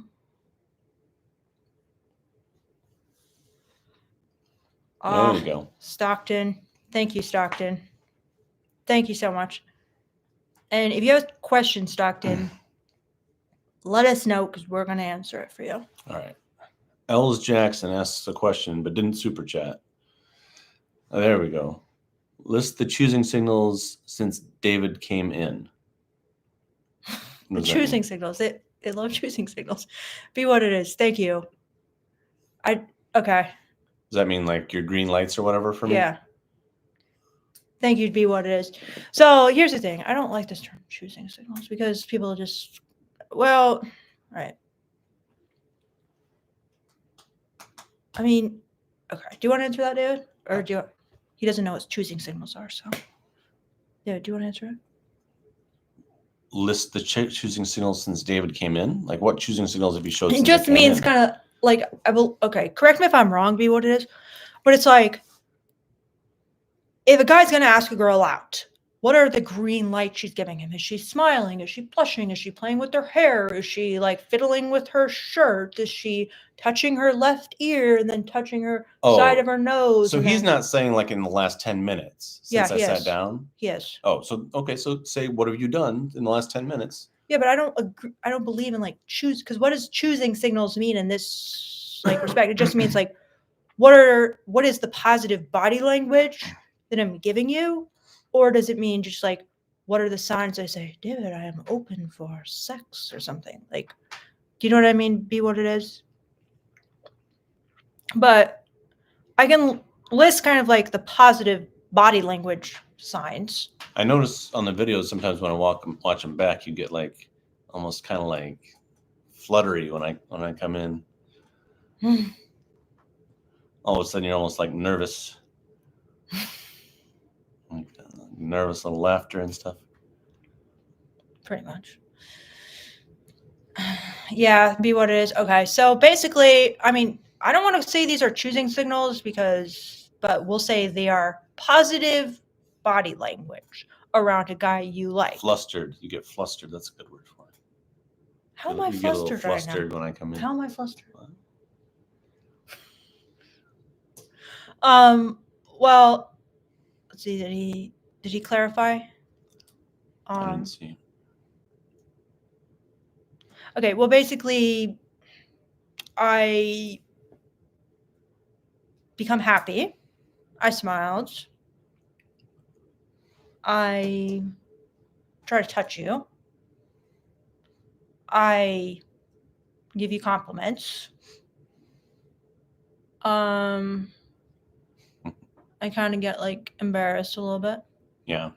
My approach was not to wait for choosing signals. You know, I would just like be forward with somebody that I liked, and if she like was like, "Get away from me, creep," then I would get away, right? But if she didn't, depending on how she reacted, I would continue to be forward. I wanted to ask you a follow-up question, but we got to answer Ellis's question. Okay. Be what it is. Let us know if I could do a better job on that. Thank you so much for your super chat. And could you clarify just a little bit? Is that kind of what you meant? These chats all go to Victoria 100% to help her make like this award-winning content. Ellis. Thank you so much, Ellis. He says, Beardo, did you learn how to become a dom, or would you say that it was always a part of your personality? Good. See, he asked that before, and I scolded him a little bit for not super chatting you. And Yeah. now look, he's giving you money. Well, we really appreciate that, Ellis. Thank you. Okay, great question, actually. Great question. I think it's great, too. I think it's both, right? Like, I have kind of a dominant, aggressive personality, but also, like, there's tons and tons to learn as well. I've said this before, but, like, a lot of guys are scared to be in relationships, but that's when you learn the most about women. And you'll even hear this. This is kind of like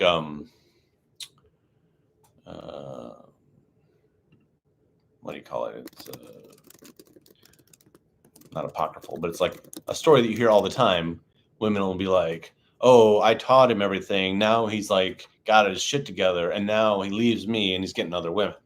You know, parabolic. No. It's like a story that you hear all the time, an anecdote that you hear all the time. Hyperbolic? No. Anecdotal? No. Whatever. Okay, keep going.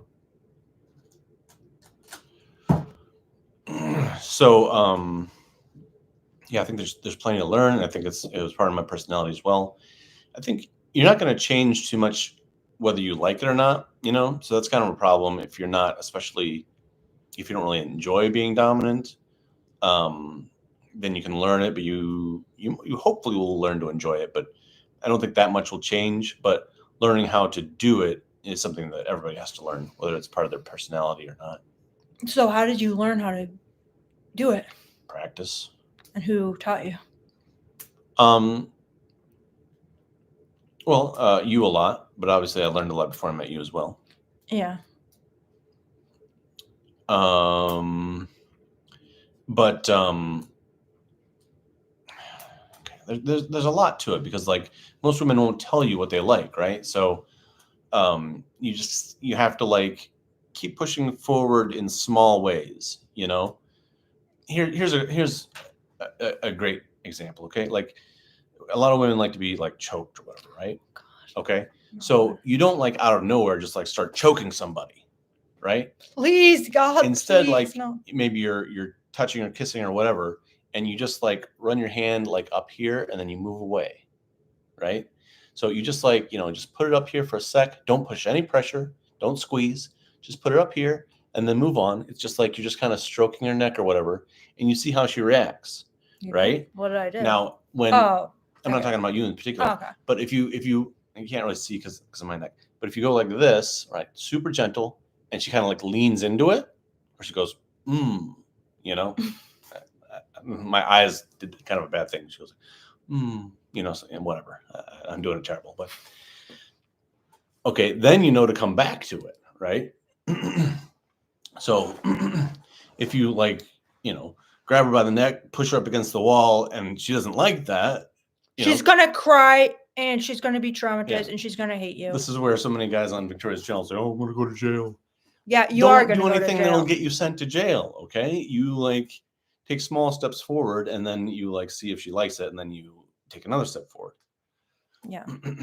All right, we got tons of super chats to answer now. It's a great question, Ellis, and I wish there's a lot more you could say about that. So hopefully, what do you think of that, Ellis? Now let's get to Kurt. First super on a live stream. Yes. That's incredible. Yep. I've met Ellis before. We did a session together. Nice. Yeah, he's really cool. So, all right. Thanks again, Ellis. Let's go to Kurt. Kurt Batman. Kurt Batman. Thank you so much, Kurt. I'm Batman. We appreciate it. Okay. So he says, I can get girls' numbers and have great conversations with them, but they don't want to meet somewhere when I ask them. Any idea why that might be? I don't even know. First time she said she would, but was busy. I tried again, and she said no. I'm at a loss. Okay, so I could not comprehend that as you were reading that because I just zoned in on the fact that you're speaking like Batman. So let me reread this because I didn't understand that.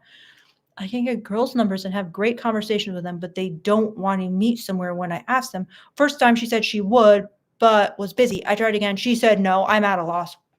What do you do, David? Bitches be crazy. What? No, I'm just kidding. I mean, everybody's crazy, right? Like if men were held to the standard, like I'm sure men have like not showed up, at whatever. So you just gotta hang in there. Don't take it too personally when one person like says she would meet you or whatever and then changes her mind. I mean, these things, it's so hard to answer because we have so little information and there's all these generalities. I don't know you, Kurt Batman. It could be that you're making some kind of mistakes. If you book a session with Victoria, she can get in there. She really likes to get in on the details and can really like help you figure it out. But just in generalities, like, plenty of girls, like I get their number and I text them and they don't even remember me the next day or, well, this was, yeah, they didn't remember me. This is in the past. Yeah. Past perfect or whatever the tense is. Yeah.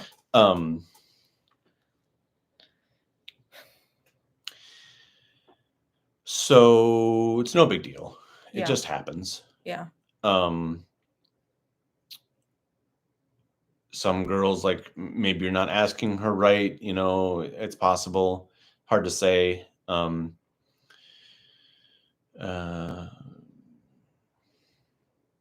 don't know. It's really hard to say without more specifics. But the general idea is like, don't get discouraged. Just keep trying with many different women, and you'll find the right one.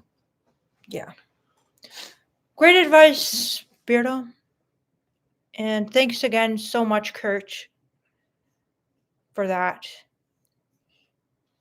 Jump, or sprinkle. Where are they getting jump?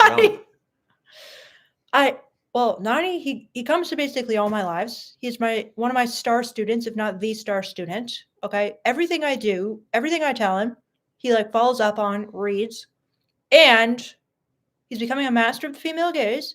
And I told on one time, I'm like, I've been saying jump, and I can't stop. Like, I'm like, you guys don't even know like how much I say jump. And amazingly, Nani remembered that I say jump. And sometimes he brings it up and it always makes me laugh. So David, jump or sprinkle? I prefer jump. Do you like sprinkle? No. It seems like you kind of like her. She has some good points. Do you think I should? He called her. Well, I won't say what you said last night about her, but I don't remember. The enemy of justice. Oh, yeah. Yeah. Milk. Milk? What the hell? Milk. Come on now, Stockton. You're making me laugh. Nani, thank you so much for your super chat. That was hilarious. And okay, Lerone C says, have you seen the movie The Secretary with Maggie Gyllenhaal and James Spader? If so, what are your thoughts? Or not? And if not, you should watch it. I watched it like 20 years ago. Yeah, I watched it a really long time ago too. Didn't really You didn't like it? make a big impression on me. You serious? Mhm. What? Well, it definitely made. But you remember what it's about and everything? Yeah, he like spanks her and stuff. But I'm not actually that into like spanking. I'm into like sex, you know? I think that he like spanks her and stuff and doesn't have sex with her. Okay. At least for a long time. Yeah. Well, I thought it was hot. What does that say about me? I'll leave that for you guys to interpret.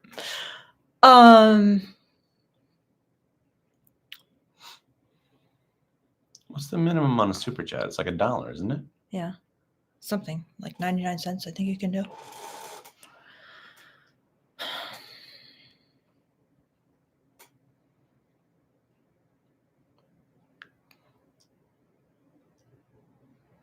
Do not love bomb Koopsta. It's terrible. Why? Do you think it's good? Is it like, does it have to be nefarious? Like, I mean, I kind of love bombed you. Yeah, but that was real, right? Yeah. Or was it just love bombing? No, it was real. Does love bombing imply dishonesty? Yeah, pretty much it does. It basically means like you just pretend like, oh, you're so amazing. Oh my God, I'm feeling so. Well, I don't know. You tell us, Koopsta. Does it imply dishonesty or what?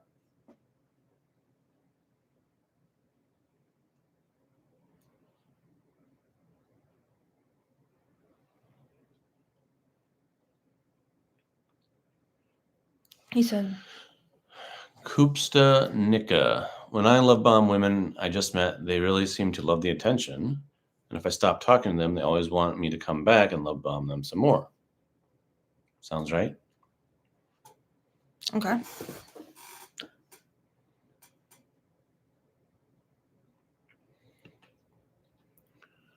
$80-20 rule on the live. When the man shows up, gems start dropping. Copy winning strategies, fellas. Be what it is. Be what it is. Well, thank you so much for the super chat. Be what it is. We really appreciate that. EV, Beardo, how effective are physical inflicts as punishment to tame a brat? Thanks again, Be What It Is. What's a physical inflict? Is that like inflicting physical punishment? I don't know what a physical inflict is. I don't know.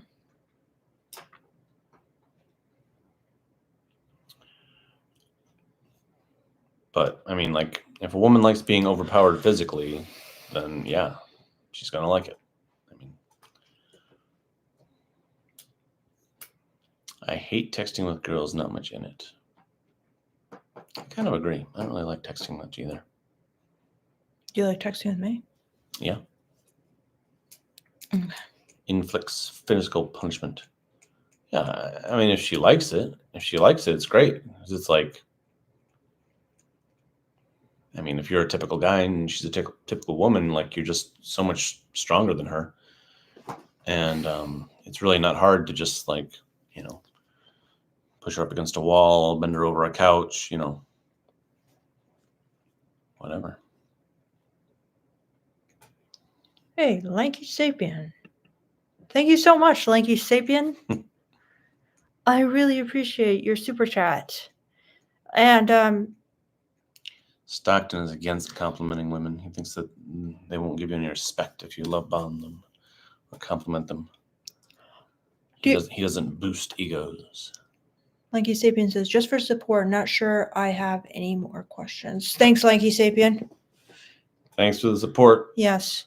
His first ever super chat. First ever super chat, Lanky Sapien.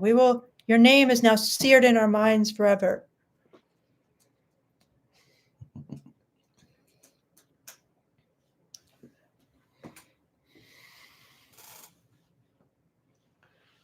I really think I'm going to start making videos on my channel soon. Beardo Speaks. Rodney Rose says, before I go, you're better than a therapist, Vic. I would have never figured out myself if I didn't have you to talk to. Merry Christmas. Oh, thanks, Rodney. Thank you so much. That's really nice. Merry Christmas to you too, Rodney. Because of your videos are some of the most insightful I've ever seen. I agree. Thank you, Lanky Sapien. Thank you, Lanky Sapien. Quite a ring to it, your username. Hello, wasab. So here's Miles Prower. I think he's talking about the love bombing. It's messing with people's emotions. It is. Yeah. I wouldn't falsely love bomb someone. How's that? Okay. Lanky Sapien says, I've watched a lot of dating content out there. Yours was probably the only one that really made things click. Thanks, Lanky Sapien. What would you say your accent is from? Whose? Mine or yours? I don't know. Evie says, Beardo, how do you punish Victoria when she's crossing your bounds? Is that something we can talk about? He doesn't. He doesn't punish me.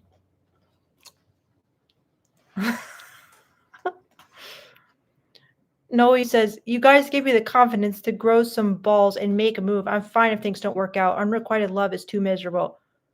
Yay! Noe, that is incredible. Like, I'm so happy for you, Noe. What did I do here? Okay, yeah. Noe, that's incredible. What? So what was it that gave you the confidence? Like, which sentence, which statement, which idea? Let us know. Jellyfish. Within a relationship / fling, how do you escalate quickly to her being open about what she likes sexually? It's not easy to escalate quickly because like the whole idea is like you have to make her feel comfortable, you know, and that means going slow a lot of times. Sometimes not, but a lot of times, yes. With the expression like slow is smooth and smooth is fast. I like that. Right. So making her feel comfortable, making her feel like you don't slut shame her or any other woman. Like if you're like some of these guys who are like, oh, I would never date a girl with a high body count, like that woman is not going to open up to you. No.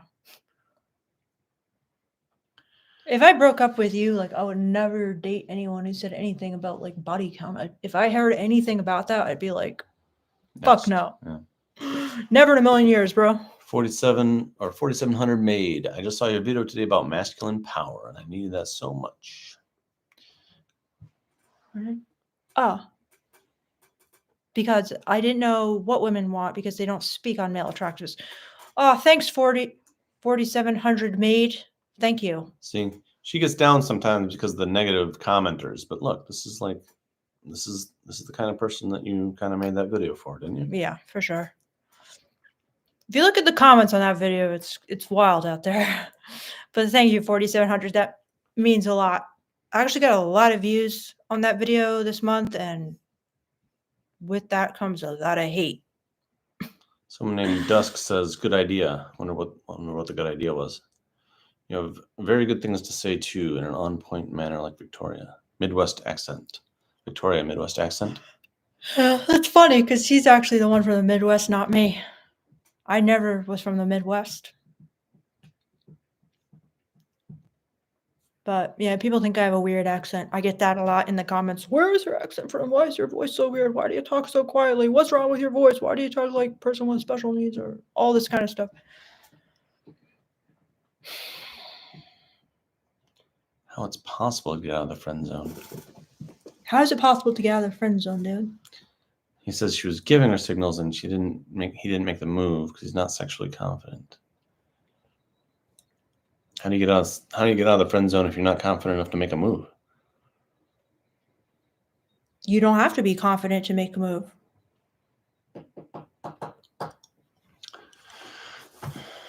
Who was it? Said like, if you want to be a good man, just like pretend you're a good man and you'll be doing all the things that a good man does.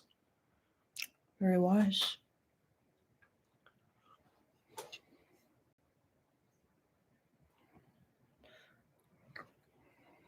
Pretend you're confident. Pretend you're brave. Fake it till you make it. Yeah. Never worked for me, but. Coda Leg says, "You are the first channel that made clear how women think about male sexual energy. Help me so much. Love your channel." Thanks, Coda Leg. Thank you. It's really nice. I'm very happy to hear that. So Wasab says, "I asked a girl out and she said yes. I'm taking her to a restaurant. Any advice?" That's the first video I want to make. I have Oh. like a 20-point seduction checklist. Okay. It's not exactly a technique. Oh, look at this. Corey Wayne. Corey Wayne is insane. The best says Corey Wayne says to tell her what you want. Then if she's not into going on a date with you, then tell her to get in touch. If she changes her mind, then don't contact until she hits you back up to hang out.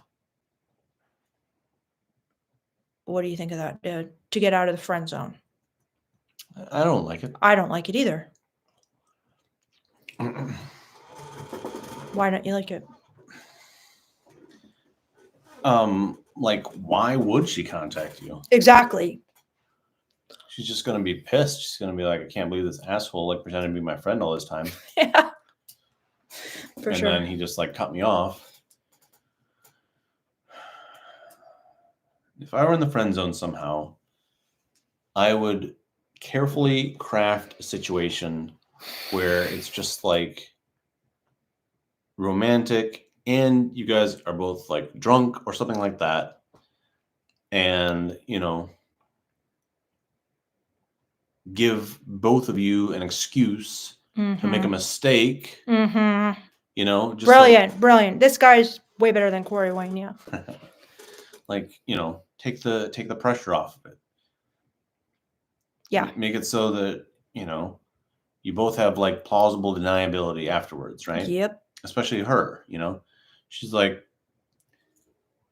when she's sober and comfortable and not in a romantic setting, not in a sexual setting, she's going to be like, oh, well, I don't want to like jeopardize my friendship with this guy. Like, he's a good friend to me. See, women don't have enough friends.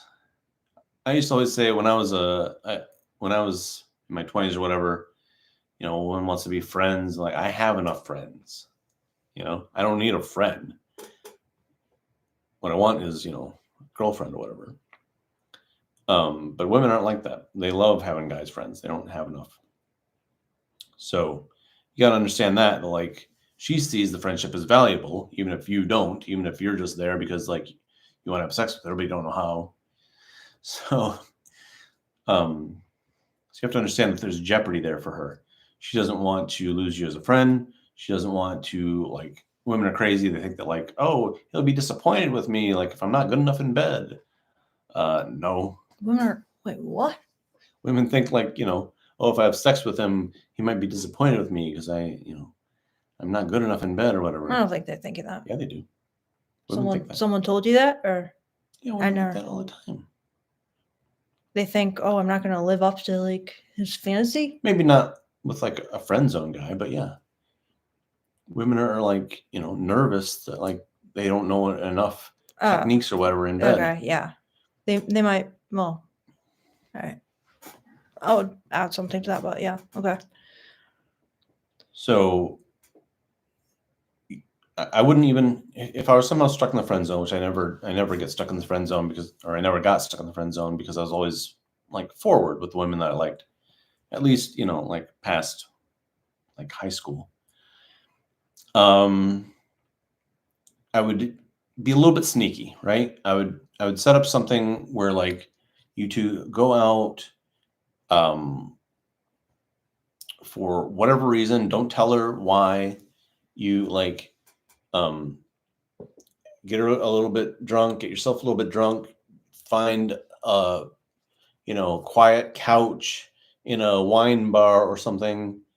And, just like, make your move, go in for the kiss or whatever. What would you do to make the move with a friend?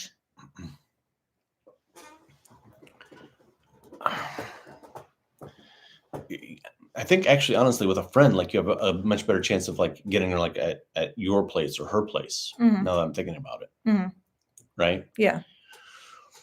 So, but yeah, you just gotta like, without her knowing, like make everything as like romantic and like not romantic like you're giving her flowers, romantic like the lights are proper and like the Mhm. smell is good and like everything's clean and you Mhm. know, as like good interior design and you know everything that you can that way. And like you Netflix and chilling or whatever, and then like you're just on the couch and like you just start by just like putting your arm around her while you're like watching the show or whatever, and Mhm. it doesn't have to be, it can be really small, start small. And then like when you've got your arm around her and she's like pressing into your body and stuff, like now it starts to feel like you're not a friend. Now it starts to feel like you're a boyfriend, right? Yeah. And you can do like massage, like, oh, Oh, that's good. friends Yeah. give friends massages, no big deal. Like, you don't have to say that out loud. Just be like, oh, like, you seem a little tense, Victoria. Yeah, that would be a good thing, I think. Yeah. Tense. You can even, I don't like. Beardo gave my mom a massage the other day. So what? So what? That doesn't mean anything.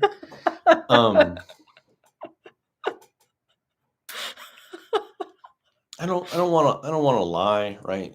But like, if you didn't have an objection to lying, like you could even say something like, "I've never noticed how beautiful you are before."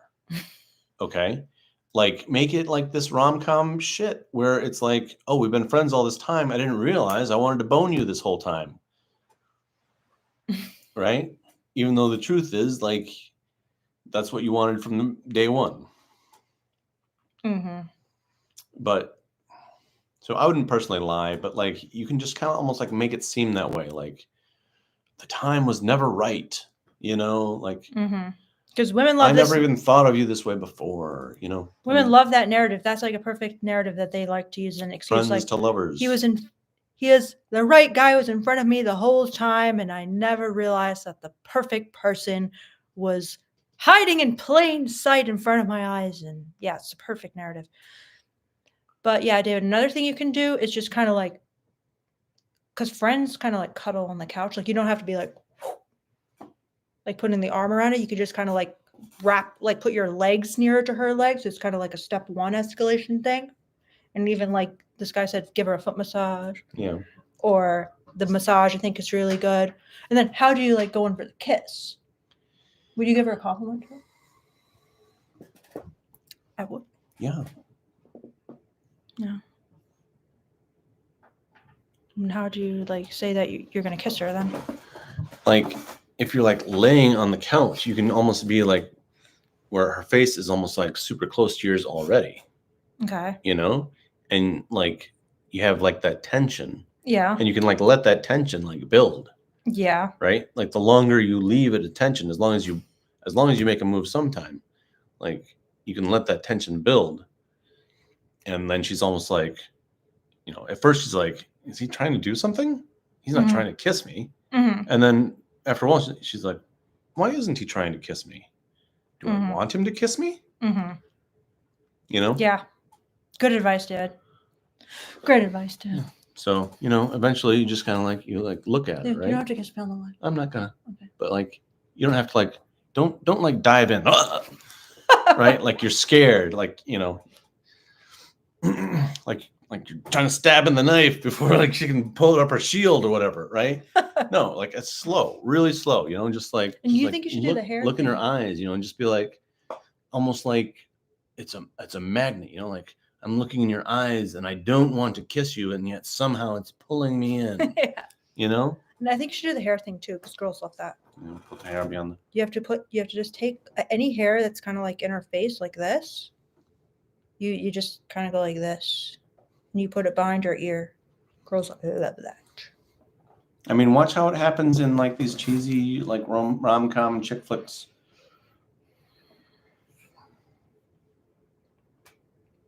There's like a billion, friends to lovers movies. Like they wouldn't be popular if women didn't actually like enjoy that fantasy. Yeah. All right. I think I should go do the. Okay, I have to go too. Okay. So, yeah. All right. All right, guys. Thanks for supporting Victoria and your channel. Yeah, thank you guys so much for supporting me and my channel and for supporting Beardo too. And thanks for all the amazing questions.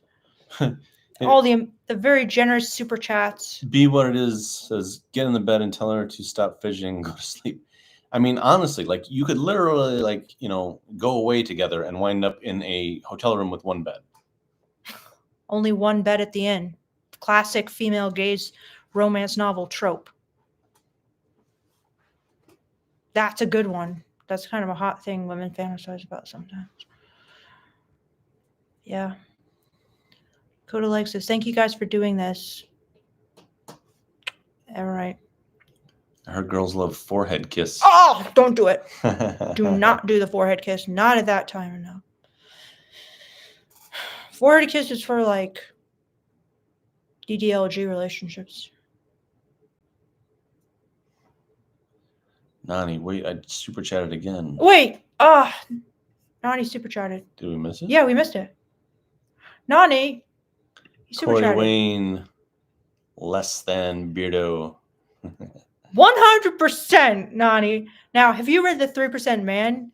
Because I was reading excerpts to Beardo from the 3% Man. I'm like, please, you got to listen to this. Please, just listen to this. And I read you the part about when he's throwing corn at her while she's putting away the glasses, and then how he wants his girlfriend to lose weight. So he makes up this like ridiculous thing about how she should exercise naked in high heels on his treadmill, and how that's like a wonderful way to get women to like not realize you just want them to lose weight. The whole book was like absurdist, really. I mean, he had some okay advice, but he's a very green light man for sure. Seems like to me he's just a good looking guy, and he's passive. He has a lot of very passive attitudes, but he kind of banks on the fact that he's good looking. So Noy Edwards says, we've been friends since high school and I was happy with that, but she's become much more mature and attractive and now I want more. How do you deal with that? Do you think she's like happy to now be attractive and he can be like, oh, well, I didn't think you were hot before, but now you are? don't say that. Yeah, that's what I was but I mean, thinking. she It's not pretty good. much knows. Like that's what lots of guys do. Yeah. Like the same thing happened to me. Like when I became more hot and around the time when I was like being a stripper and stuff, a lot of people came out of the woodwork. This is just every girl knows this. Like guys who had just ignored me before, where someone's like, "Wow, I never noticed you before." I'm like, ugh.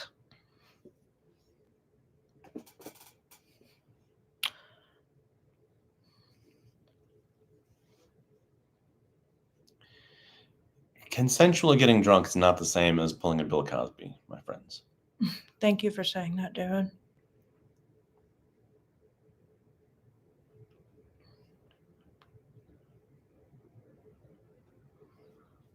In the scenario I was describing, she might be getting drunk with you because she wants to give herself an opportunity to make a mistake, or it's not even making a mistake. It's like giving herself cover, right? Then like she does something, let's just say she has sex with you, right? And then like the chemistry is not good or whatever, like she regrets it, you regret it, it doesn't work out, whatever. Then she's like, oh my God, I was so drunk, like, can we just forget about it? Yeah, that's a great point.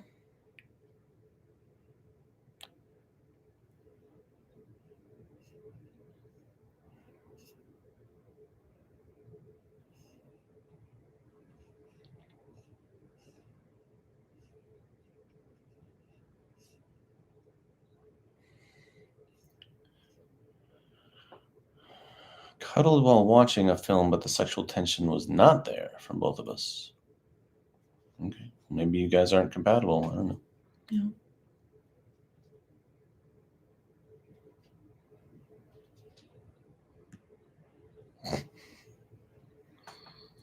What do you guys think about that?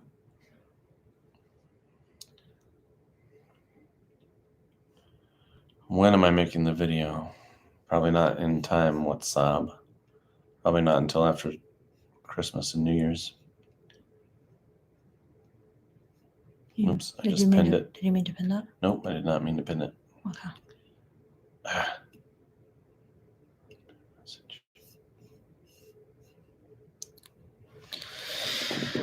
Okay. You can pin me. Pin me, Daddy Beardo.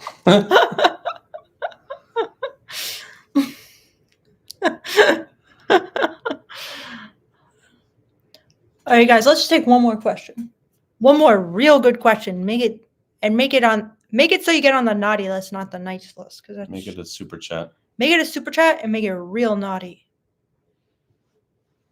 Cripps says, pin me like you mean it. If a girl gets mad for no obvious reason, doesn't tell you why, she probably wants you to find out why. She probably wants you to ask. Patrick G says he views it as Patrick G says if a girl gets mad for no obvious reason and doesn't tell you why, what's up with that? I view it as deliberately trying to distance herself. Probably not. What's your answer, Beardo? It's like, you know, in the movies when she like runs out of the room and she wants the guy to chase her. Yeah, see that scene in The Notebook. What do you want? In the rain.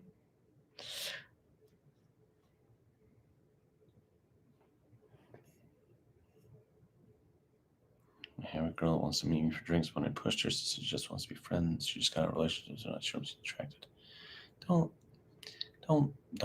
Don't be a fool, Gray. What? She just wants to be friends. She just got out of a relationship. If she just got out of a relationship and she's like wanting to meet you for drinks, that is a very good sign in the casual sex department. Okay. But you can't say like, oh, I just want to meet you for casual sex. Right. So she has to say, I just want to be friends. I mean, I don't know for sure that this girl wants to meet you for casual sex or whatever, but like, Yeah. There's a decent chance that if she just got out of a relationship, she wants to meet you for drinks, and she's saying she just wants to be friends. I mean, that all adds up to like. Maybe if it goes well, then Yes. we could have casual sex. Yeah. Yeah.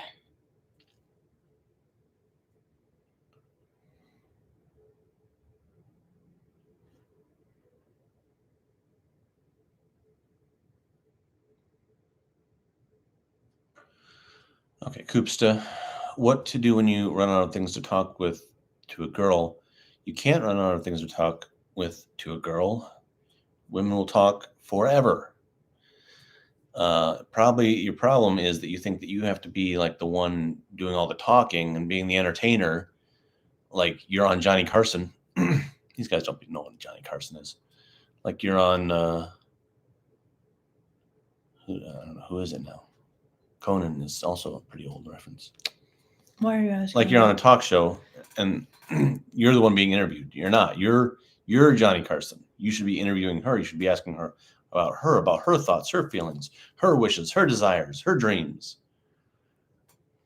You can never run out of things to talk about. That was kind of a harsh answer, Beardo. Yeah, well, I'm tired and cranky.